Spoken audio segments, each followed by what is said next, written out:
Aitäh Ulvile ja Vilvaste käsikirjalismaterjali on muuseumis ka küll ja küll, nii et soojalt soovitan veel huviaega minge luge. Aga veel rõhutaks mida. Tema, just nimelt tema, konkreetselt see inimene on tegelikult Eesti kaasaegse looduskaitse isa. Esimene kaitsenimekiri, looduskaitsealad, üksikobjektid, kes koostas, kes hakkas nendega tegelema Vilvaste. Ja esimene kaitseala muide oli omakandi kaitseala Kurlu saar. Arvan, paljud ei tea, kus see on. Me oleme enam saartani Poolsaare. Aga see oli kodu kiheldamas. Linnukaitseala. Ja hulgast ei jõudnud see vabadussõjast osaleda. See nagu varem ei kuulunud nimetamisel. Kui me 2010 ei saanud ühe päevaga Vilvastest räägitud, siis räägi 20 minutit. See on täpselt. Tänamatu ülesanne, aga ära nii. Ja nüüd järgmisena järgmine esineja on Liis Purk, kes räägib meie kühelkonna pulmakombetest.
Minu nimi on Liis Purk ja tulen siit samast lähedalt Uurikülast.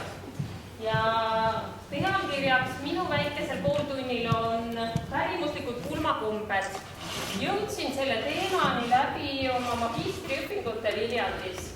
Ja nii armas, et täna siin kuulamas on ka mitu koolikaaslast, kes on pärandtehnoloogid, sellised ägedad nimed saime endale sealt külge. Ja sattusin just pulmapärimust uurima läbi selle, et ma ei leidnud oma teemat. Ja ma olin natuke niimoodi sabinas, et mis see ikka siis on. Ja siis viskas niimoodi tollel hetkel ninakalt, aga minu lõpptulemusena tööjuhendaja, ma ei tea, hakkas pulmakombeid uurima, et sa ju tegeled nende pulmadega nõnda palju. Mõeldud tehtud ja keskendusin just nimelt Kuusalu pulmakommetele. Siin all nurgas katke ühest tekist on ERMis säilinud Kuusalu pulmatekk. Saab seal valge kindaga teda silitamas käia soovi korral ja ette teatamisel. Aga põhimõte on pulmadel, pole tähtis, kas sa abielusid aastal 1500, 1900 või 2300. Me kõik tahame sellega ju luua tugeva uue liidu. Ja ikkagi, et neil läheks hästi ja et nad koos püsiks ja ikka seda titeõnne ja kõike muud. Mis on aga muutunud? Ühiskond on muutunud. Pulma selgroog on sama eesmärk, on siis kahe uue inimese ühendamine ja nende tugeva elu rajamine, aga ühiskond on muutunud selles mõttes, et kui me räägime, mina uurisin sellist vahemikku, et ütleme 1800 peale, kui hakata rohkem kirja panema, kuni selline 1900 algus, mil selline talupoja pulm hakkas minema valge kleidi ja loori pulmaks üle. Ja sellisel talupoja ajal oli pruutpaar pigem passiivses rollis. Kogukond keerles, lõi koos seda kõike pulma nende ümber. Aga täna on see ühest küljest koos loomine, aga mitte kogukonnaga, vaid teenuspakkujatega. ja pruutpaar on ikka üpris keskpunktis, tehakse nende üle nalja ja muudkui suudelge kõvasti ja nüüd tehke tantsu kahekesti kõvasti ja nüüd tehke nii kõvasti. Ja lisaks on lisandunud selline pruutpaari naeruvääristamise pool, mis kindlasti sellise eelmise sajandi alguse ja sealt varasemate pulmade juures ei olnud kaasatud, et täna küll kästakse sul pulmakleidis sinepist titeluppu mähkida, siis peab kuskile puu otsa ronima, siis kiirustades mingeid võistluseid tegema, näitama, kui kõva see mees oled. See on see päev, kus ma olen ennast nii kaunit rõivile pannud, suured rahad meigile soengule ja millele kõigele maksnud ja teinud. Ja siis sa pead seal higistama, sportima. Selleks on teine hetk, et mulle hästi meeldib see roll, kus pruutpaar on väärikas. Aga üks näide siia juurde veel, et pulmaisadel tulnud tagasiside. Kui ka siis saame uuesti natukene arusaamisele pärimuslikest pulmadest, kui nad siis ütlevad oma potentsiaalsele pruutpaarile, et kas me pulmatraditsioone või ka sisse panna. Ei, mitte midagi traditsioonilist me ei taha. Ja siis on kaval küsida, mis on traditsiooniline. No see tite mähkimine ja kibe hüüdmine ja kõik see, et need asjad on tegelikult juba sellised nõukogudeaegsed kombed. Ja natukene ennem seda. Ehk et kui mina täna räägin nendest pulmakommetest, mis olid ennem niinimetatud siis üldarusaama järgi traditsioone. Ja räägin, jube hea on rääkida iseenda näitel. Ehk et pildid jooksevad siin taustaks sellest, et kui selle saali kõige ilusam mees mind kunagi ära võttis. Aga siin näitusel väljas on ta täitsa võõra pruudiga, sest mul oli vaja esitleda rõiveid. Et täna mul endal on ka seesama kostüüm seljas, mis mul oma pulmapäeval oli. Aga et pärast näitan seda linikut ka. Mul on siin nööripaha, ma ei saa seda pähe panna. Ma kähku pärast punun midagi, siis saab selle pähe ka siduda. Aga need on siis Kuusalu kihelkonna vanemad rahvarõivad. Aga enne pulma, et kui täna on ka ikkagi moeks ette kokku leppida, et keegi abiellub, siis ka tollel ajal ikkagi ennem käidi kuulamas. Võib-olla ei olnudki nii, et sa seal kiideplatsil või tööd tehes olid juba ise oma parima pala leidnud või et omavahel see silmside tekkinud, siis loodeti, kui sa niimoodi üksinda olid silma hakanud viskama, siis saadeti selliseid kuulueitesid pudeliga sinu eest kiitma ja rääkima ja maad uurima, et kas on mõtet siia peale midagi ehitama hakata, et kas võiks huvi tekkida.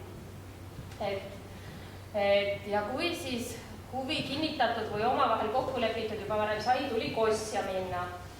Et Kosja läks siis peigmees koos isamehega ja just oligi, et pulmarahvas oli 2 lehte jagatud, saajarahvas ehk siis peigmehe pool.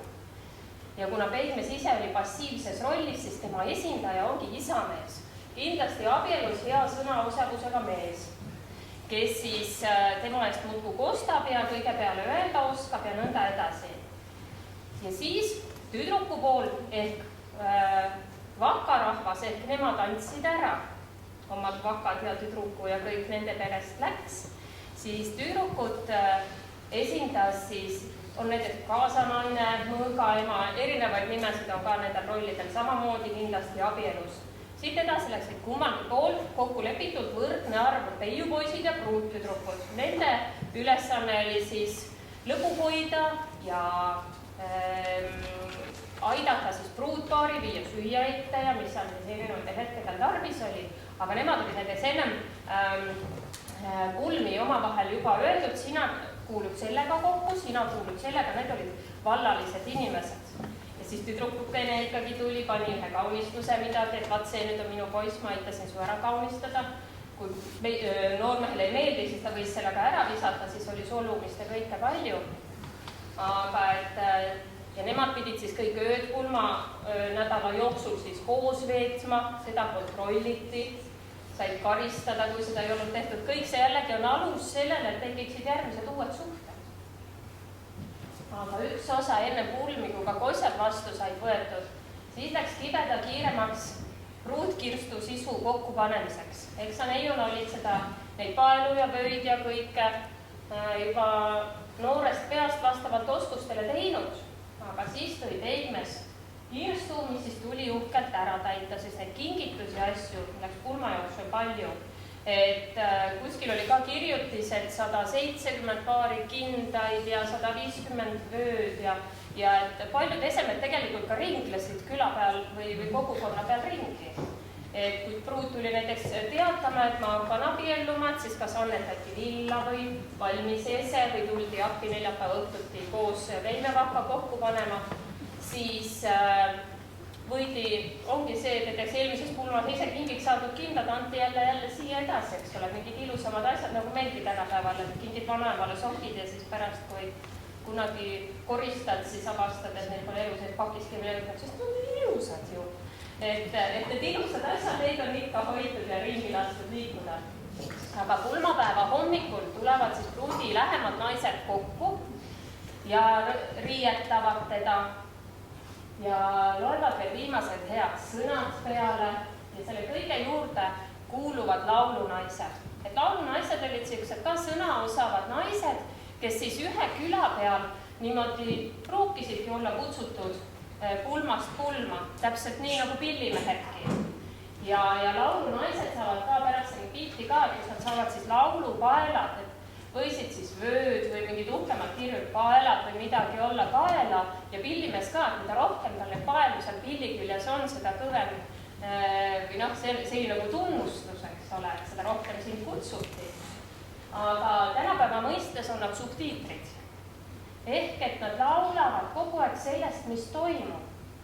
Et meie tänapäev, kui meil ju korra kvartalis ei toimu selliseid pulmi, siis külalistel on natukene üpris võõras, mis nüüd toimub. Ja siis kuulad, nad laulavad sellest kõigest heast, mis toimub.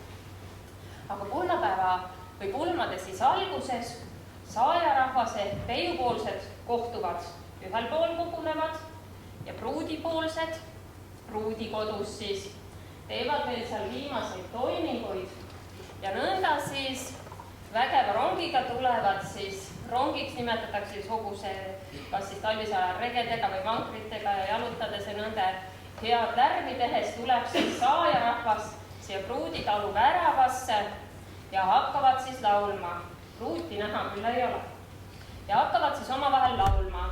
Peigmehe poolsed siis kiidavad, et nemad pikade kuldse peigmehega siia nüüd kohale tulnud, eks ole, teised poolt, et vaadake, millised te välja näete ja kes te üldse olete, mida siin otsite, et täpselt seesama laul, mida enne kuulsime Tormise esituses seal videos, see kõlas täpselt samade sõnade ja viisiga meie pulmas ka, et selline meeldiv äratundmine.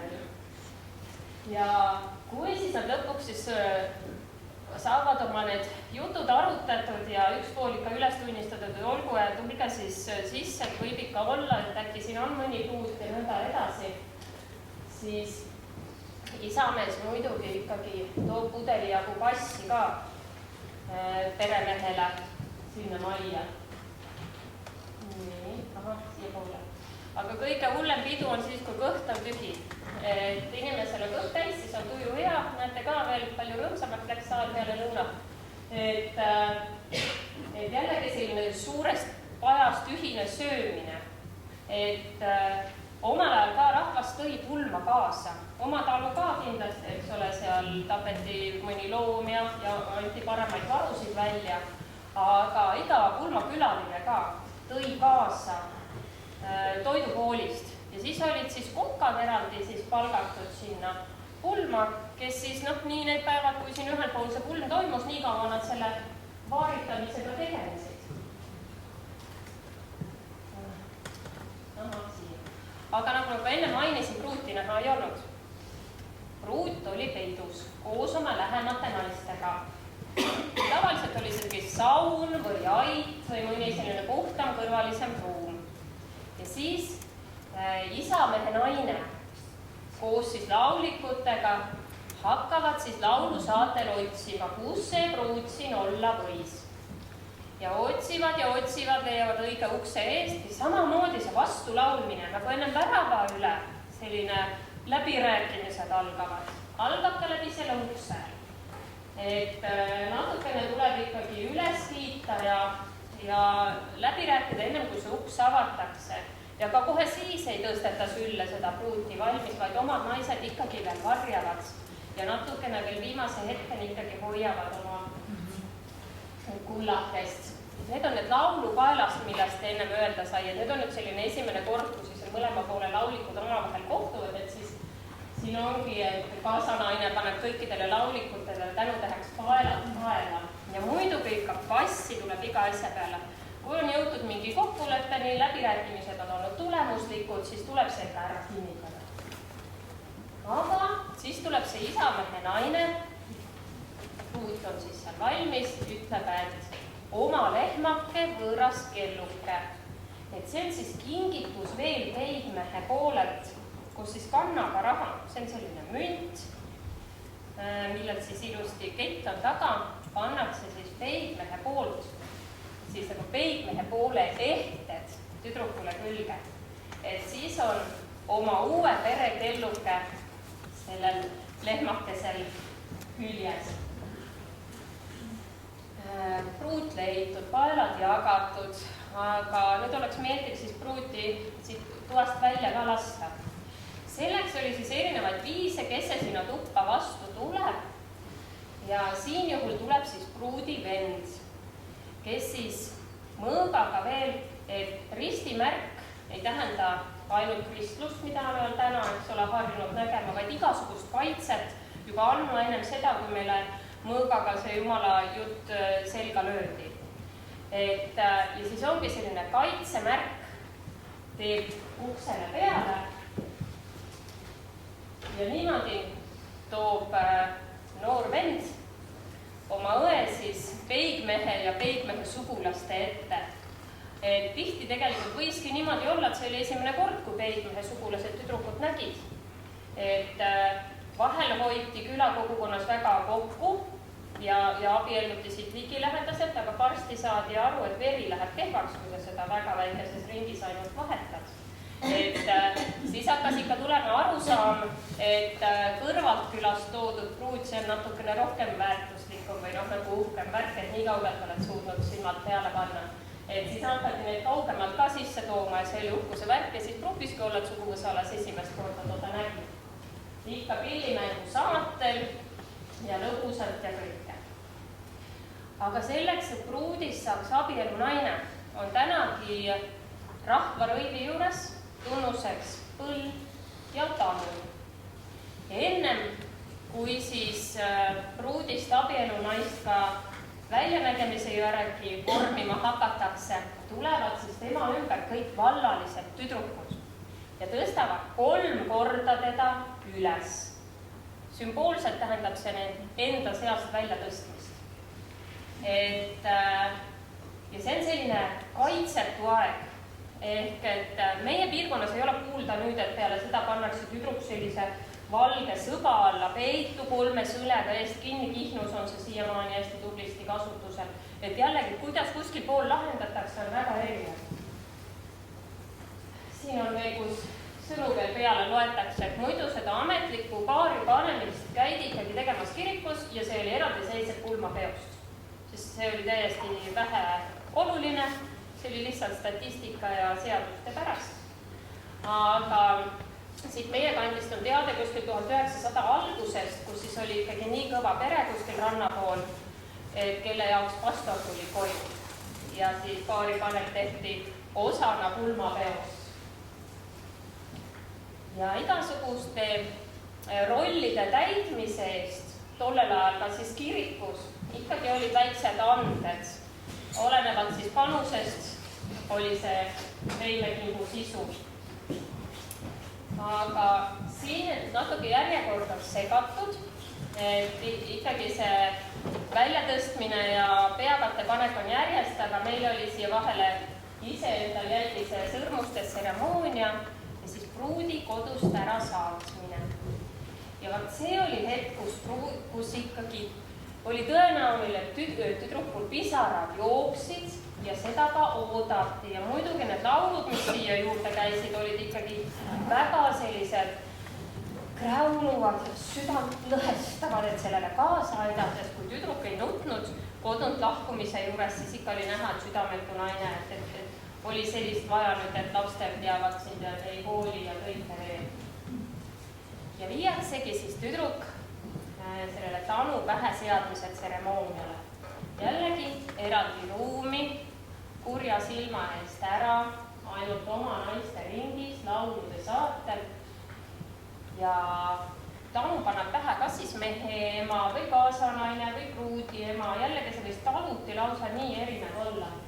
Ja sa esimeste kordadega muidugi ei lase ka. Ega see ei ole nii, et oled olnud vaba ja iseteadlik mööda Aasia jooksja ja siis järgi tullakse, tõmmatakse müts kõvasti pähe ja öeldakse, et tippa nüüd seal on pulp ja pada.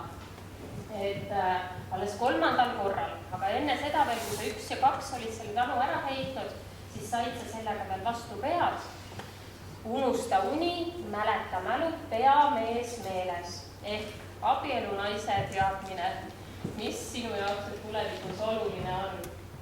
Ja kui sa siis selle Tanu olid pähe saanud, siis oli koht, kus siis mehe ema tõi sulle kingituseks karaski. Pärast jagatakse see pulmarahva vahel kenasti veel ära ka. Ja siin on ka siis uhked paelad kingituseks. Ja tänuks ja muidugi ikka passi tuleb iga asja peale võtta, kui kokkulepe ja on saavutatud ja tegu õnnistatud. Ja seekord siis nüüd juba poolenisti abielunaisena toob siis isamees pruudi rahva ette välja, aga põl käib ikkagi juurde Tanule. Ja kui Tanu panemine oli niimoodi eraldi oma ette ja kaitse all, siis Tanu või selle põlle säädimine, see oli ikka rahva ees ja natukene nalja ka. Ja jällegi see number 3. Et kui Tanu ajasid 2 korda ära ja lasid 3. alles pähe sättida, siis põlle pandi 2 esimesel korral valesse kohta. Võistamine selja taha või silme ette või kuhu, eks ole. Ja kuna ikkagi abielu inimesed on väärikad, siis seda tegu pandi ka noored vallalised poisid alles toimetama. Aga kui vallalised tüdrukud su enda seast on välja tõstnud, siis abielunaised 3 korda üles tõstes võtavad su vastu enda sekka. Ja siis algab jutt. Tulebki kaasanaine, et kuulge, põll sai ette sääditud, aga näete, millised augud sees nagu rotid saavad järgi siit ronida, eks ole, et lapime põlle ära. Ja kui ma enne ütlesin, et otseselt pulmakinke ei toodud, vaid toodi toitu kaasa, aga raha pidi ka taskus olema, sest paljud mängud olid seotud ja tegevused olid seotud sellega, et raha koguda. Vaat siis oli see põhiline hetk, kus pruud käis ringi ja siis üks peigmehe poolelt, teine pruudi poolelt, peigmehe poolelt, pruudi poolelt korda mööda lapiti aga raha siia põlle sisse. Et see siis jäi pärast ka pruudpaarile selliseks heaks seemneks elu alustamiseks. Aga selleks, et seda pruuti ära saad kodust viia, oli kaasa vaja saada kirst, mille sisse siis pruut oma veimed ja kaasavara kõik oli pannud. Aga ega seda pruudi ema, kes seda kõik rahastanud oli ja ei olnud ka sellest niisama valmis looguma, vaid istus sinna ka ratsi peale ja peigmehe vennad siis aeti kirstu ära viima, aga ei saanud heidekest ei siia poole, sinna poole. Lõpuks kutsutakse siis peigmees appi. Küll kaaput ja üritab niisama kangutada, aga ikka muu ei töötanud, pani mündi iga kirstu nurga peale. Ämmale see sobis, korjas raha kokku. Eelmisel pildil oli märgata, et üks vöör rippus siit kirstu vahelt. Selle võttis veel ise endale. Ja nõnda saadi siis kirst ära viia ja saab alata teekond peigmehe koju, kus samamoodi saabumisel on see vastastiku laulmine, kõik sai kokku lepitud, võetakse passi ja siin on pruudi rautamine. Et käidakse 3 ringi mõõkadega pea kohal kokku täristades ümber pruudi ja see on selline viljakusele suunatud. Tore uus liit sai loodud, aga nüüd tehakse ikka palju uusi lapsi ka. Ja siin on üks näide, kuidas siin pulmas on üks rehealune kaunistamine. Et samamoodi, et seinad olid tõesti tihtipeale tahmased nendes suurtes ruumides, korstnaid ei olnud, et seinad kaeti kangastega ja siis näiteks siin on üks lihtne näide, kuidas pulkade ja lõngaga saab ilusaid värvilisi pulmarisse teha, igasuguseid paelakesi, tutikesi ja seal on ka üks kroon on näha. Et rookroonid olid ka sellised kaitseelemendid erinevate pühade ajal, aga samamoodi pulmade ajal. Et rookroon liigub õhuga ja kõik halb on väga uudishimulik ja läheb sinna rookrooni vahele uudistama, mis siin toimub ja jääb sinna kinni ja halb ei jõua edasi. Ja teine asi, mis enne pulmi pruut pidi siinkandis valmis jõudma, oligi see pruuditekk, pruudivaip. Et siin on muidugi üks väga uhke tänapäevane aineline, aga et selle pidid kihluse ja pulmade vahel jõudma valmis kududa ise. Hiljem hakati seda ka tellima. Aga pruut tuuakse sisse ja taotakse kannikaga 3 korda vastu ahju, et ta ikka majaga ka tuttavaks saaks. Siin on see kaku söömine. Aga üks tegevus veel on sülelapse hüpitamine, jälle see number 3, et seltskonnas tuuakse siis võimalikult väike ja tihtipeale oli see ikkagi valitud teadlikult poisslaps. Et pruut ja peigmees mõlemad hüpitasid siis 3 korda, et ikkagi lasteenne ikka oleks ja oli uskumus, et seda sugu, mis last hüpitab, tuleb ka esimene laps neile omavahel. Ja ikka sooviti poega, sest see tütar, mis sellest sevib ainult pärast vara kõik välja ja et ikka on ju toredam, kui sisse tuleks. Et hästi tänuväärt ollakse kõikidele, kes pulmas aitavad, et siit jooksid läbi kookad. Siin on nüüd need laulikud, keda igal hetkel tänatakse. Ja meie teame täna nime avavalss. Aga ka tollel ajal oli täpselt sama komme, et esimese sellise kui juba abielus oldi ja ka välimused said aru, et nüüd ollakse abielus, siis oli pruudi esitlemise tants.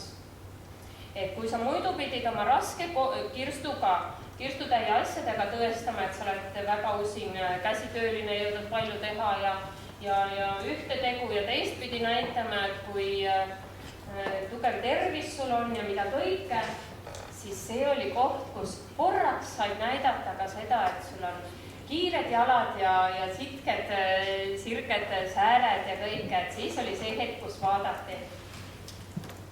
Ja muidugi igasugune tants ja kõik käib korraliku pulma juurde, aga kogu pulma läbi on ka selline alateadlik 2 uue, me justkui ühendame 2 hõimu, aga teisalt ikkagi käib selline, et kumb siis ikka kõvemad.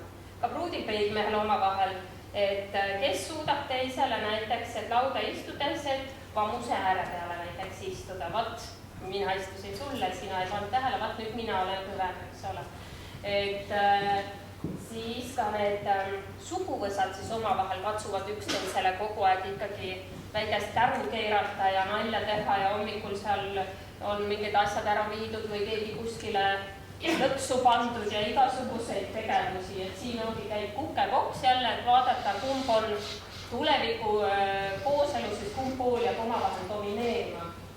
Ja pulma ametliku sisu lõpetabki see veimede jagamine, kus siis see välja võideldud kirst tuuakse jällegi laulusaartel ette ja tänu saab siis iga tähtsam roll pulmas ja suguvõsast kindlasti ka peiupoolsed tähtsamad sugulased.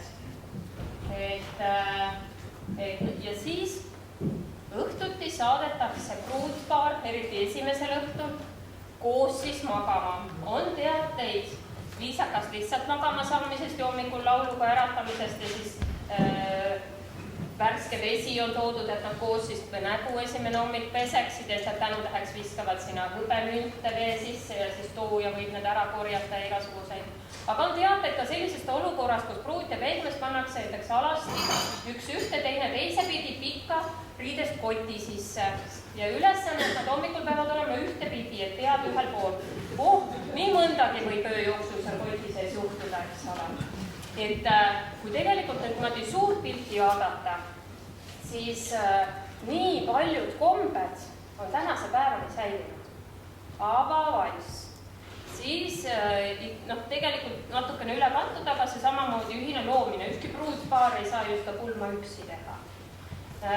Siis igasugused need õnnesoovid, õnnetoovad tegevused ja nii edasi, kogu see keskpeig on sama, aga nagu ennemgi ütlesin, et ühiskond on muutunud, ehk meie põhitõed, mida me neile soovime tulevikus, eks ole, täna me ei käi ja muudkui rõhuta, et tööke lapsi, eks ole, et see on nüüd juba nende valik, et lihtsalt soovime, et teil oleks hea ja tore koos olla, aga toon ühe näite jällegi ka sellest, kus Pruutsis justkui kõik passiivses rollis, aga mingitel hetkedel me pidime ikkagi aru saama, et kui hea see pruut nüüd on. Ja see on Rapla kandist korjatud teade ja pealkiri on sellel sisul on siis pruudi peeratamine, kus siis õigel hetkel pulmategevuste jooksul juhatati siis pruudile tähelepanu ja ta pidi ühe kangema kõhutuule kõikide kuuldes laskma. Ja mis selle eesmärk siis oli? Ikka see, et kui ka kõvasti häält tegi, siis oli hea ja tugev tervis ja jaksab tööd teha ja jaksab lapsi kanda ja kõike seda. Kui vaikselt sussutas, siis sai jämmalt pragada, et mis sa oled selline, et oi, eks ole. Aga aja jooksul, kui hakkas see häbitunne mingite asjade suhtes tekkima, siis hakati palkama vanaeitesid pruudipeeratajateks, kes siis õigel ajal ligi tulid ja selle töö sinu eest ära tegid, aga sina said au endale.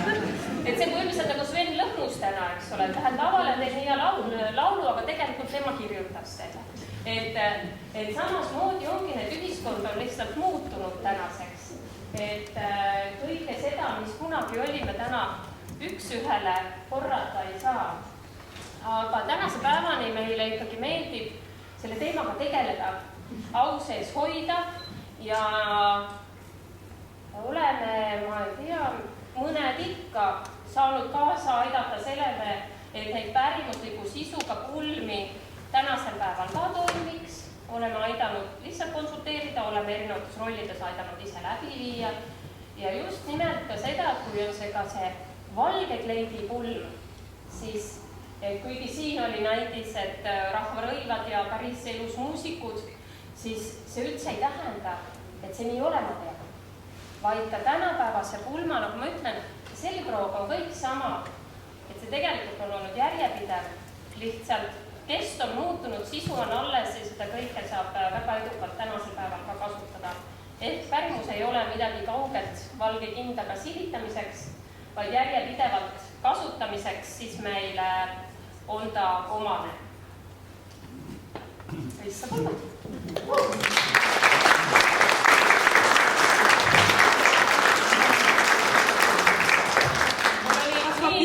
Kohe üks asi, mul oli nii hirmus, et appi kohe sa vahel nägid, et tegelikult siin on igasuguste asjade näiteid, mida ma ükski kord üles tõstnud ei ole näidanud. Aga siis teate, et need on siin ja tuge katsuge. Nii, mul on küsimus, et aga kuidas lesknaist kositi? Seal on, siis käis juba natukene lihtsamalt, et neid igasuguseid, siis olid juba sellised kokkulepted vaiksemalt ja noh, et on näiteid küll, sest inimeste tervised ja kõik oli ju nii ette. Ühine musikase. Aga mitte pruutpaarile, vaid siit pidid suutma ampsu võtta koos ämm ja pruut, sest pruut pihti peale toodi ju siia peigmehe koju elama. Et seda pidid koos suutma ampsu võtta, et tulevikus ühes köögis hakkama saada. Mul on kahekordis küsimus. Mis tunne see oli, kui te läbi tegite Rolandiga selle pärimuspulma? Kas teie tundsite enne? Me olime näinud mõned korrad enne, aga Rolandi sugulased ei olnud meid näinud.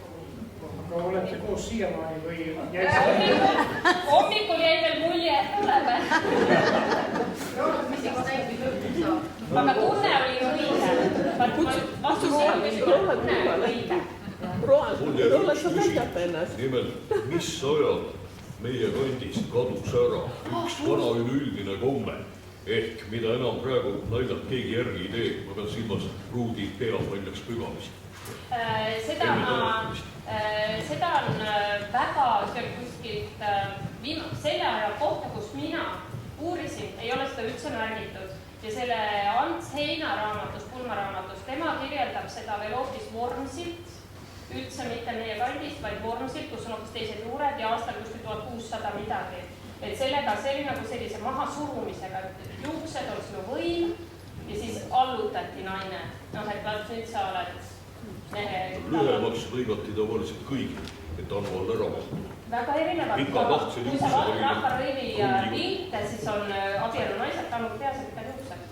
See on hilised pildid. Ja just, et ma räägin, need ajad on muutunud, aga üks fakt, aastane fakt, vabandust, oli kirjeldus Kolga Aagla või kuskilt sealt poolt pulmast, ERMi materjal, ka need korrespondendid ja need omavahelised vestlused ja kirjelduse viimane lause oli, et see oli siit poolt Kihelkonna või Poolsaare viimane vana moega pulm ja all oli aasta 1927. Aitäh! Aitäh!